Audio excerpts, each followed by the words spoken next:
Visakha steel plant పరిరక్షణ కోసం పార్టీలు సిఐటియు, సిపిఎం, సిపిఐ, ఏఐటియుసి నిరసన దీక్ష చేస్తున్నారు.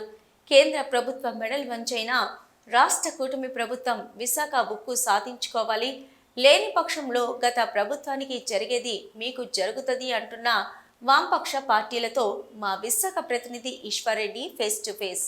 ఈ రోజు ప్రస్తుతం గాంధీ బొమ్మ దగ్గర ఏదైతే నేటికి 1300 రోజులుగా విశాఖ ఉక్కు ఆంధ్రుల హక్కు అంటూ నినాదాలు చేస్తున్నారు. అయితే దానికోసం మరిన్ని వివరాల కోసం సిపిఎం నాయకులు ఉన్నారు. ఆయన మరి చెప్పండి సార్, ఈ లోకనాథ్ గారు ఏది విశాఖ ఉక్కు ఆంధ్రులకు స్టీల్ ప్లాంట్ దక్కుతుందని? స్టీల్ ప్లాంట్ ఒక సంక్లిష్టమైన స్థితికి తీసుకొచ్చారు. మొన్నటి వరకు ఆక్సిజన్ మీద ఉన్న స్టీల్ ప్లాంట్ని ఈరోజు వెంటిలేటర్ మీద తీసుకెళ్లారు. రెండు రకాలుగా, ఒకటి సొంత గనులు కేటాయించకపోవడం, సైడ్లో విలీనం చేయకపోవడం ఒక భాగం అయితే, ఎవరైతే ఇప్పటి వరకు కాంట్రాక్ట్ లేబర్గా ఉన్నారో దాదాపు 16,000 మంది ఉన్నారు. అందులో 4,000 మందిని తొలగిస్తామని చెప్తూ ఉన్నారు. ఏమని చెప్తున్నారంటే ఉత్పత్తి తక్కువగా వస్తుంది కాబట్టి కార్మికులు అవసరం లేదని చెప్తున్నారు.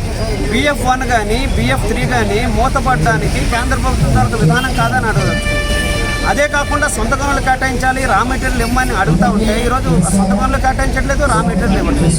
అలాగే వర్కింగ్ క్యాపిటల్ 15,000 కోట్ల రూపాయలు ఇవ్వండి, మేము లాభాల్లో తీసుకొస్తామని వర్కర్లు అడుగుతూ ఉంటే మిమ్మల్ని ట్రాన్స్ఫర్లు చేస్తామని అనేక ఇబ్బందులు పెడతా ఉన్నారు. ఇదంతా చూస్తూ ఉంటే స్టీల్ ప్లాంట్ని నిర్దాక్షిణ్యంగా నిర్వీర్యం చేసే ప్రయత్నం చేస్తున్నారు, చరిత్ర లేకుండా చేసే ప్రయత్నం చేస్తున్నారు. ఇది పచ్చి దుర్మార్గం. గత ఎన్నికల సందర్భంగా విశాఖపట్నంలో స్టీల్ ప్లాంట్ ఒక ఎజెండా తీసుకొచ్చారు. ఆ ఎన్నికలకు సంబంధించి దాంట్లో స్టీల్ ప్లాంట్ పరిరక్షిస్తామని చెప్తే కూటమి ప్రభుత్వానికి అత్యధిక మెజార్టీతో గెలిపించారు. ఈరోజు కేంద్ర ప్రభుత్వం మీద ఒత్తిడి తీసుకొచ్చి వాళ్ళ మీద మెడలు వచ్చి కాపాడాల్సిన కేంద్ర ప్రభుత్వం, తెలుగుదేశం జనసేన ప్రభుత్వం దీని గురించి మాట్లాడకుండా లడ్డూల గురించి మాట్లాడుతున్నారు.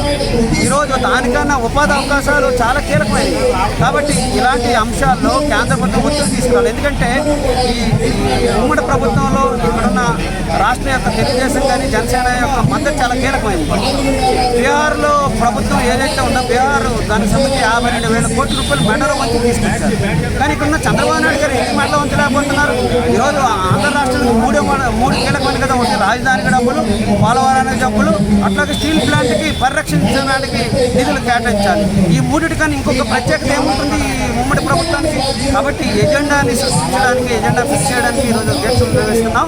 ఉద్యమాన్ని మరింత ఉధృతం చేస్తాం. ఎందుకంటే ప్రభుత్వం ఆషిమాషిగా తీసుకుంటుంది.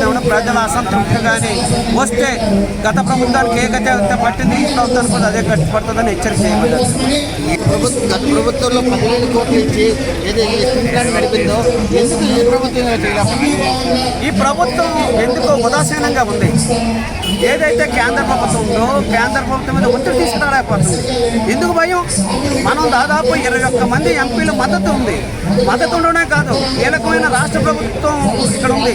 గతంలో ప్రభుత్వం తీర్మానం చేసింది మేము ఉన్నామని. ఈ శక్తి సరిపోకపోతే మిగతా శక్తులన్నీ కలుపుకోరండి. ఉమ్మడిగా ఉండే తెలుగుదేశం, జనసేన, బీజేపీ, అట్లాగే వైఎస్ఆర్సీపీ, వామపక్ష పార్టీలు అందరూ విశాల వేదికగా ఆంధ్ర రాష్ట్ర ప్రయోజనాల కోసం మీరు వెళ్ళండి. ఆ రకంగా ప్రయత్నాలు చేయకుండా నేను మాత్రం చేస్తాను, మీరు మాత్రం చూడండి అనే పద్ధతిలో ఉంది. అది సరైనది కాదు.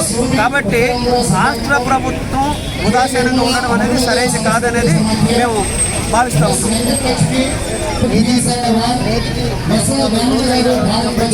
ఏమాత్రం అటు కేంద్ర ప్రభుత్వం, ఇటు రాష్ట్ర ప్రభుత్వాలు ఏ విధమైన సమస్య తీస్తారు నమ్మకం ఉంది?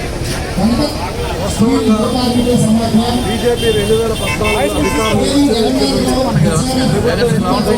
సమస్యని అంబానీ కాదని సర్వనాశనం చేయాలని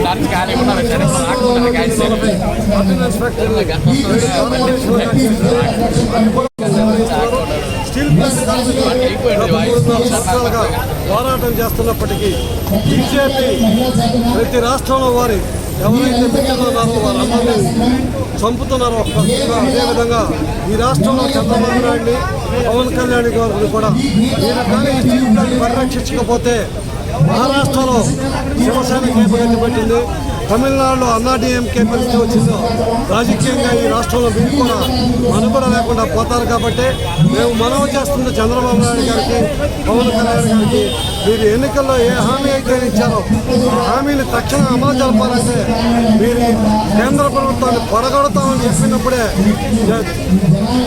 బీజేపీ ప్రభుత్వం చేస్తారు తప్ప మీరు మేనవేషాలు ఎక్కితే మీ ప్రభుత్వం పడిపోయే ప్రమాదం ఉంది. కాబట్టి మీరు వెంటనే మేల్కొని ఈ విశాఖ ఉక్కుని ఆంధ్ర ప్రజల యొక్క హక్కుని పరిరక్షించాలని కోరుకుంటున్నాం. కేంద్ర ప్రభుత్వం కూడా కూటమి ఉంది, అలాగే ఎన్డీఏలో ఉంది, రాష్ట్ర ప్రభుత్వం కూడా ఉంది.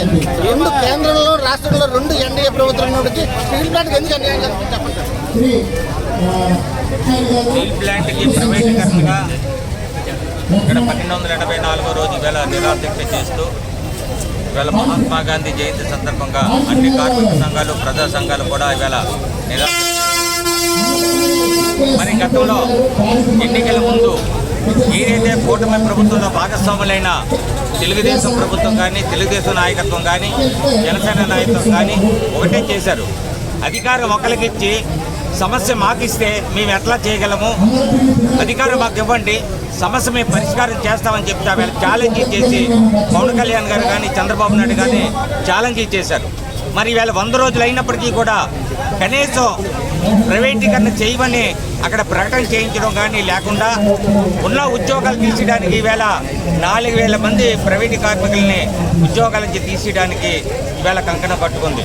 4000 మంది అంటే 4x4000 × 4 అంటే 16,000 20,000 మందిని ఈవేళ హింసించడానికి ఈవేళ బీజేపీ ప్రభుత్వం కానీ, బీజేపీలో ఉన్న భాగస్వామ్యంలో ఉన్న తెలుగుదేశం జనసేన ప్రభుత్వాలు ఈవేళ కంకణం కట్టుకున్నాయి. ఇది ప్రజల్ని వెన్నుపోటు పడడం, ప్రజల్ని హింసించడానికి చెప్పి ఇక్కడ కార్మిక సంఘాలన్నీ